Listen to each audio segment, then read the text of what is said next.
Всем привет, с вами Тори-чан. Сегодня мы поговорим о японских манерах за столом. И первое, что меня часто спрашивают, правда ли, что в Японии прилично чавкать? Это правда и нет одновременно. Это неправда, что в Японии прилично чавкать, именно издавать звуки. Здесь отношение к этому такое же, как и в вашей стране, скорее всего. Чавкают только неприличные люди, кто не умеет себя вести. Издавать звуки во время трапезы не считается приличным или проявлением уважения. Это в Китае так вроде как, но не в Японии точно. Единственным исключением считается сёрбанье, когда вы едите лапшу. Вот лапшу японцы едят очень громко.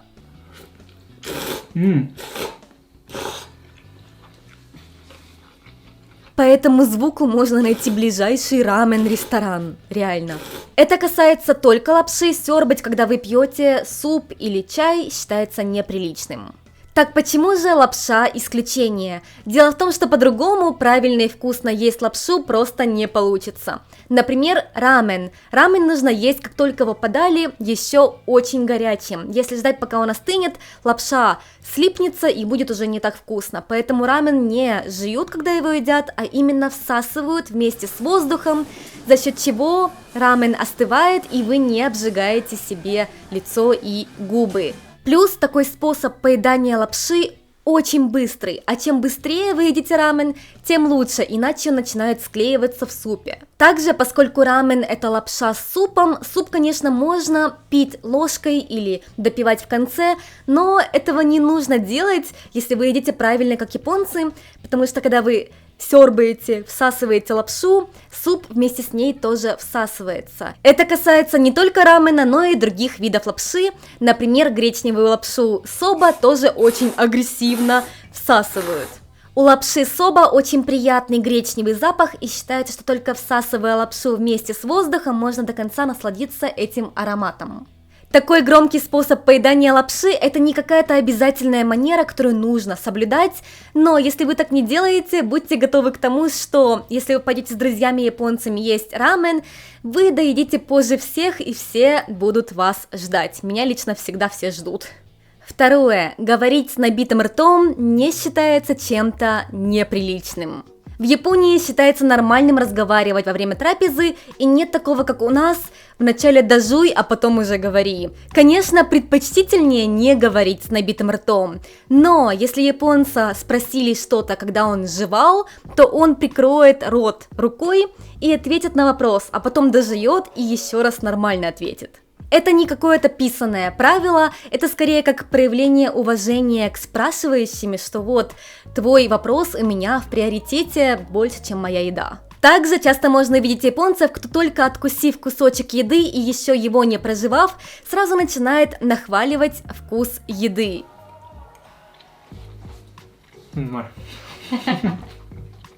Это делается с намерением показать, насколько еда вкусная, что вот с первого укуса уже понятно, насколько вкусно. И это можно увидеть как на обеде с японскими друзьями, так и по телевизору в обзоре еды. Это довольно непривычно людям, кого учили, что нужно дожевать вначале, а потом уже говорить. Поэтому у меня лично было такое, что я давала репортаж на японском телевидении, где я должна была среагировать на еду, и вот я ем суши, и я хочу доживать, чтобы сказать, что было вкусно, а меня уже спрашивают, как тебе, и ждут, что я прямо сейчас выдам им реакцию. Я такая... А японцы как-то умеют прикрыть ротик вот так вот и так, очень вкусно, при этом жуя. Третье. Не начинают трапезу, пока все не собрались.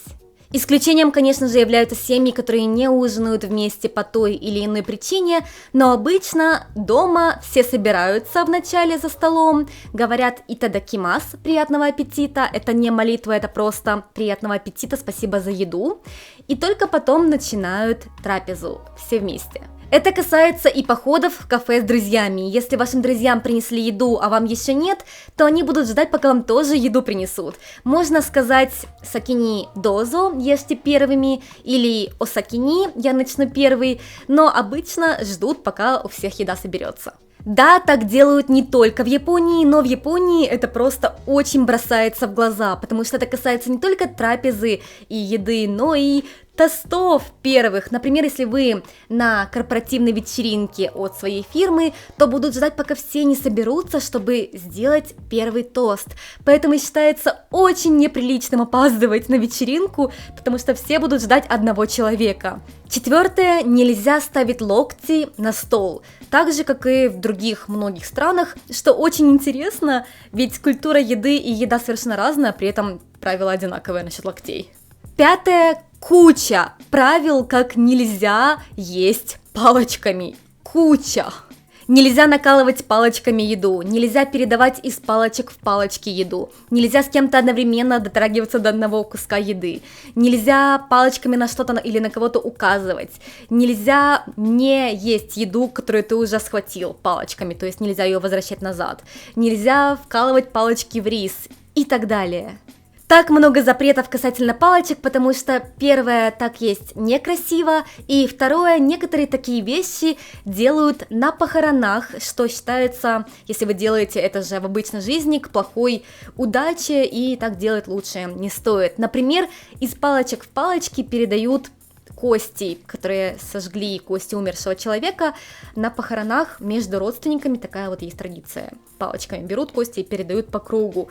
Да, поэтому нельзя из палочек в палочки еду передавать. Или палочки в рис тоже вкалывают, и этот рис подают на могилу умершему человеку.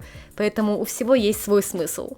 Шестое. Маленькие тарелки в форме чаши можно брать в руки и подносить ближе к лицу, когда вы из них едите. И если в них подается суп, то можно прикладывать чашу к губам и пить вот так вот суп. В Японии считается неприличным сгибаться над столом, говорят, что так едят только собаки, поэтому если тарелка не плоская или не очень большая, а как чаван небольшой, то ее можно взять в руки и поднести ближе к рту. Седьмое. После трапезы складывать друг на друга грязные тарелки считается плохой манерой, потому что так еще грязнее становится. Мы так часто делаем, если мы едим в casual кафе, потому что нам так кажется, что официанту будет легче за нами убрать, и если мы видим, что они тоже все равно складывают все друг на друга. Но если вы едите в традиционном японском ресторане, так лучше не делать. Самый лучший способ убрать после себя – это сложить тарелки так, как они были, когда вам все это вынесли, то есть если у маленькой тарелочки была сверху крышка, то крышку нужно вернуть назад, но ничего друг на друга не складывать. Восьмое. В Японии не оставляют чаевые.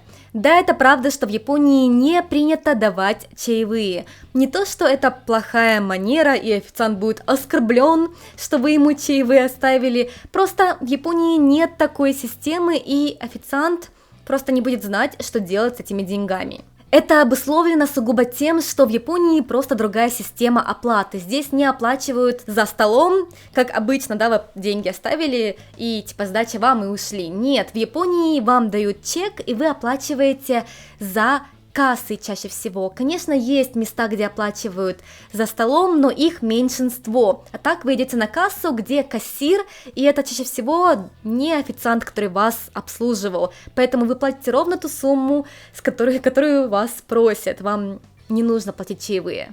Девятое. Лучше не оставлять еду. В Китае говорят, что наоборот лучше оставить немного еды, что это хорошая манера, показать, что вы так много приготовили, я даже не смог все доесть.